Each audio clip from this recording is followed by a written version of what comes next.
Bonjour Laurent. Bonjour. Est-ce que vous pouvez vous présenter et présenter votre structure? Alors, je suis Laurent Deléage, je suis référent sur la création d'entreprises Arwan, Mais dans quelle structure? Pôle emploi. Pôle emploi.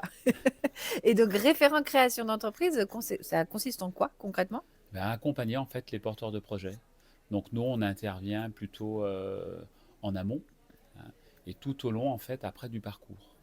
Très bien. Et donc si j'ai eu une idée, je suis porteur de projet, comment est-ce que vous allez en fait pouvoir aider?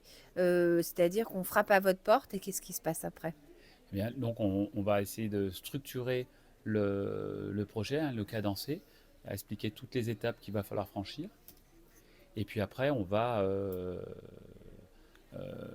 à commencer plutôt par le côté qu'est-ce que c'est que la posture entrepreneuriale. On va surtout insister au démarrage. Voilà, qu'est-ce que c'est que la posture entrepreneuriale? Et puis vérifier est-ce que je maîtrise mon cœur de métier. Hein, il y a bien ces deux volets-là, le cœur de métier et la posture entrepreneuriale. Qu'est-ce que ça implique qu'être chef d'entreprise? Et alors justement, il y a eu des témoignages aujourd'hui où finalement, après, vous pouvez en fait flécher aussi, identifier des besoins et flécher après des partenaires ou un écosystème propice pour cet entrepreneur ou porteur de projet. Ouais, tout à fait. Nous, on est plutôt dans le sens aiguilleur. On va justement renvoyer nos porteurs de projets sur les différentes structures, les différents acteurs qu'il y a autour de nous. Et c'est vrai que sur la création d'entreprise, on est quand même assez riche au niveau des partenaires. Et c'est la dernière question, puisque c'est déjà la fin de la double minute.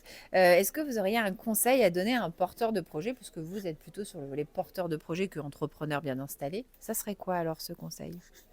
Bien justement, de bien structurer les différentes étapes, de ne pas aller trop vite.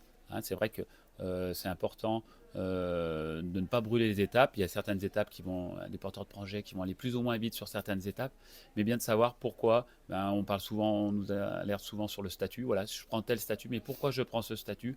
Quelles sont les charges sociales, les charges fiscales? Être en capacité d'avoir conscience de toutes ces spécificités que l'on peut avoir sur le côté entrepreneurial. Eh bien, merci. Ouh, ça fait 2 minutes 30. On a complètement dépassé la double minute. Désolé. Et, et donc, je vous remercie beaucoup pour cet éclairage et je vous laisse aller discuter avec le réseau Envidair. Merci beaucoup. Merci.